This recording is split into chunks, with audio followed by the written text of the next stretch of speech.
주시는 하나님 말씀 잠언 8장입니다. 잠언 8장 1절에서 21절까지 말씀입니다. 잠언 8장 1절에서 21절까지 말씀 우리 한 절씩 교독하시고 마지막 절 합독하시겠습니다. 지혜가 부르지 아니하느냐, 명철이 소리를 높이지 아니하느냐. 그가 길가의 높은 곳과 내거리에 서며 성문 곁과 문 어귀와 여러 출입하는 문에서 불러 이르되, 사람들아 내가 너희를 부르며 내가 인자들에게 소리를 높이노라. 어리석은 자들아 너희는 명철할지니라. 미련한 자들아 너희는 마음이 밝을지니라. 너희는 들을지어다 내가 가장 선한 것을 말하리라. 내 입술을 열어 정직을 내리라. 내 입은 진리를 말하며 내 입술은 악을 미워하느니라. 내 입의 말은 다 의로운즉 그 가운데에 굽은 것과 패역한 것이 없느니 이는 다 총명이 있는 자가 밝히 아는 바요 지식 얻는 자가 정직하게 여기는 바니라.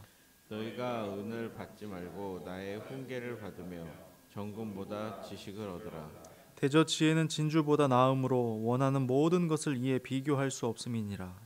나 지혜는 명철로 주소를 삼으며 지식과 근신을 찾아 얻나니 여호와를 경외하는 것은 악을 미워하는 것이라.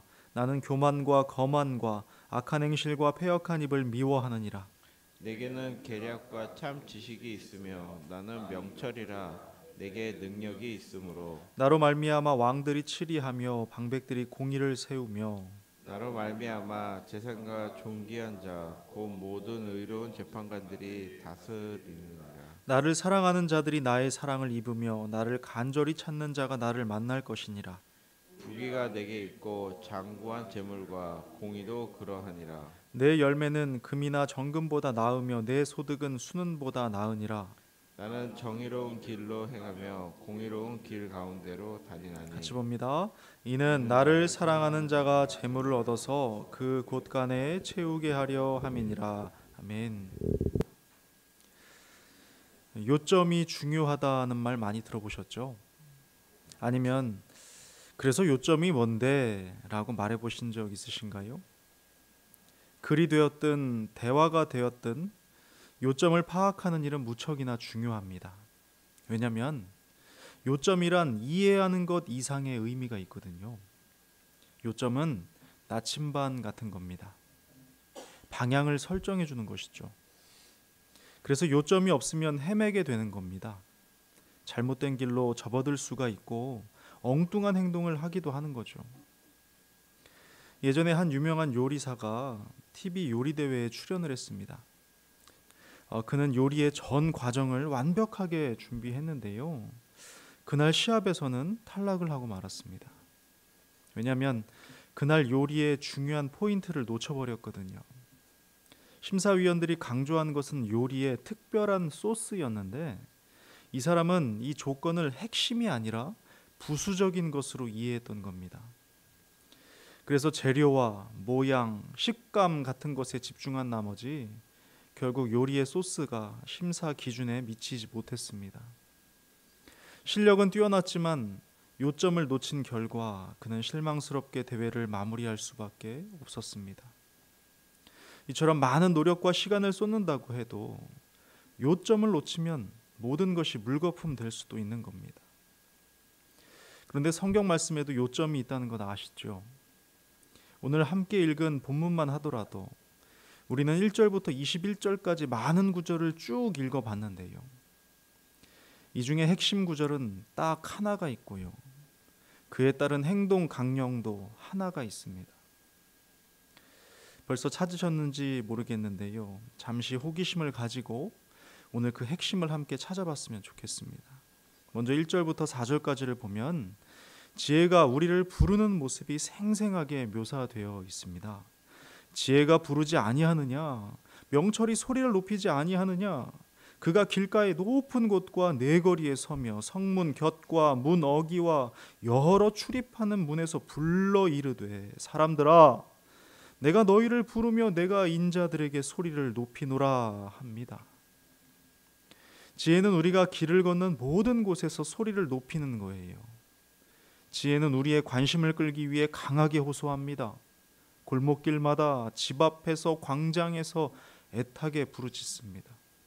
마치 우리에게 다급한 경고를 보내듯이 여기를 좀 봐. 이 길이야. 이리로 와야 해.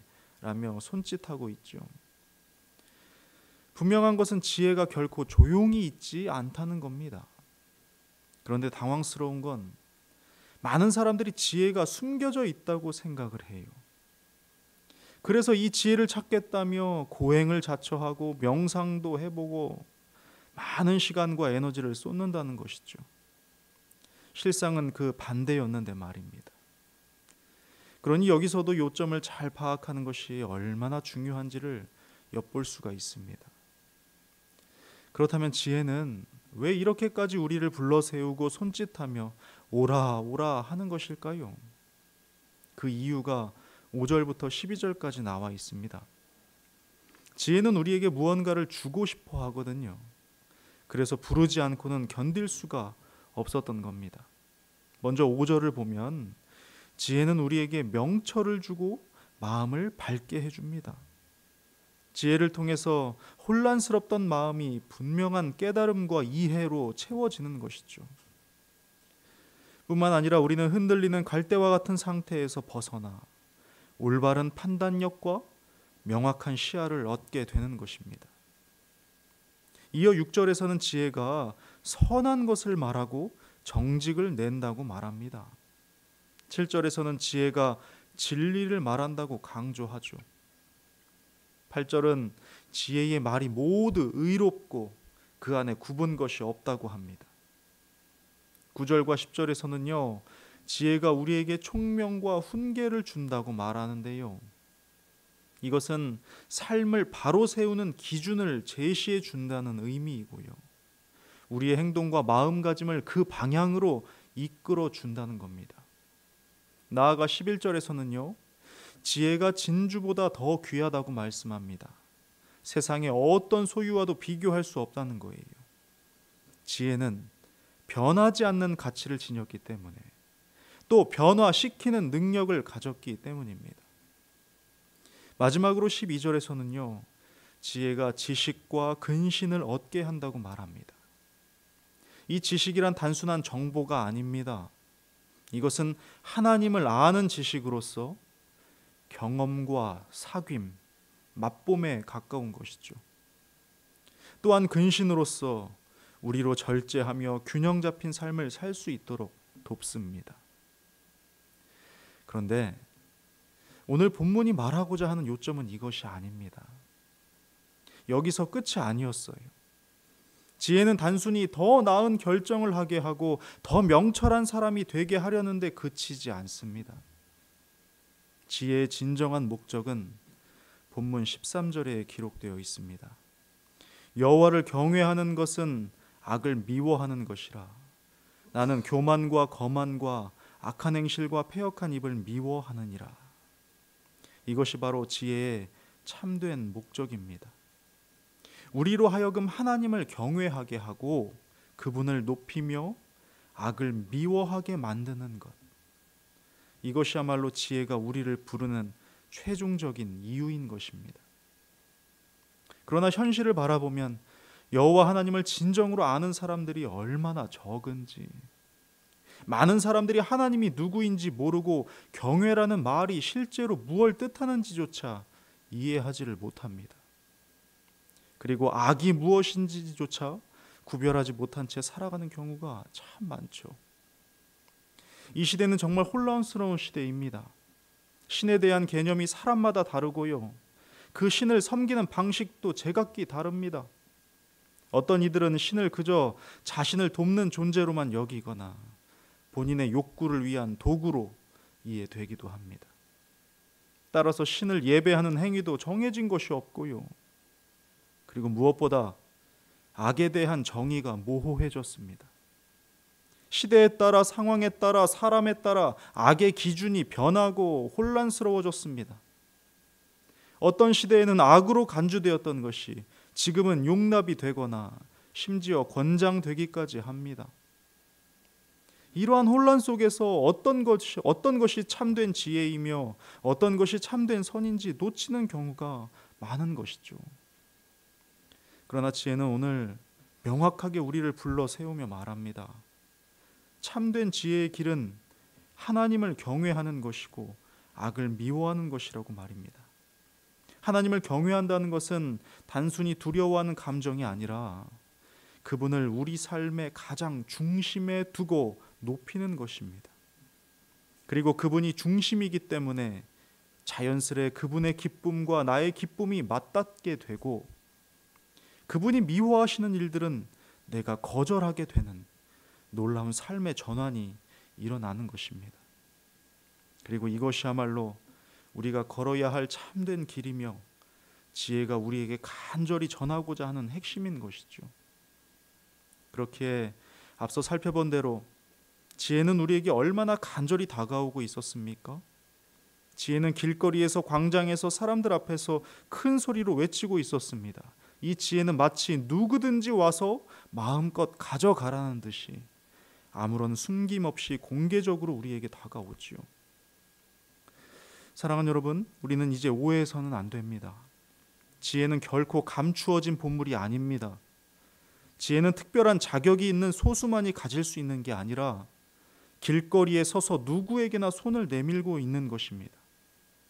지혜는 정말로요, 누구라도 만날 수 있고 얻을 수 있는 것입니다.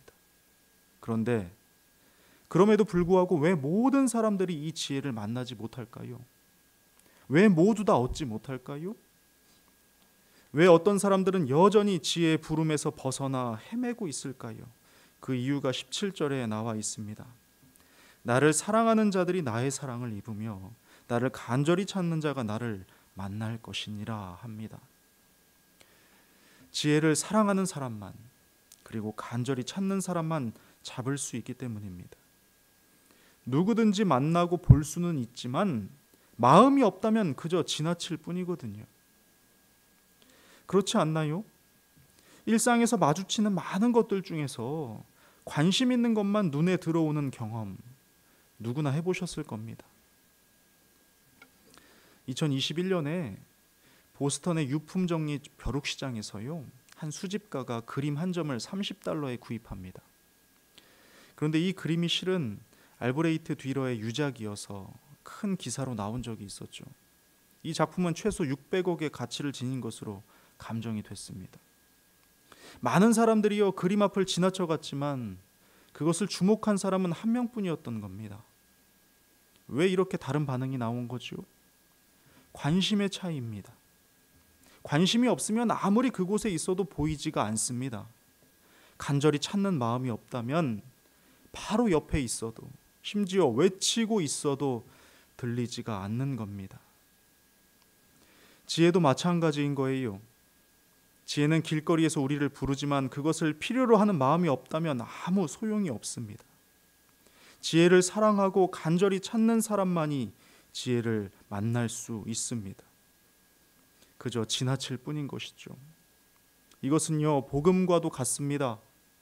값없이 주어지는 생명인데, 진리이고 의로움인데, 선함이고 변화, 오름, 회복, 참으로 복된 것이 가득한 것인데, 그 앞에서 그냥 지나치는 많은 사람들, 소리를 지르고 손짓하며 애타게 불러봐도 그냥 지나쳐버리는 많은 사람들. 그러므로 우리는 마음을 부여잡고 찾고 구하는 삶이 되어야 하겠습니다. 사모하는 마음을 가져야 하겠습니다. 이 간절함이 식어버리면 우리는 그저 세상의 혼란 속에서 길을 잃고 말 것입니다. 오늘도 우리에게 소리치며 부르는 지혜의 음성에 응답하는 하루를 살아가시길 바랍니다. 이 소리에 귀를 기울이고 진정한 생명과 평안을 누리시길 주님의 이름으로 축복합니다. 기도하겠습니다. 하나님 아버지, 우리가 지혜의 목이 마른지 돌아보게 됩니다. 그 선하고 아름다우며 충만한 복으로 가득 찬 음성에 우리가 귀를 기울이고 있는지 돌아봅니다.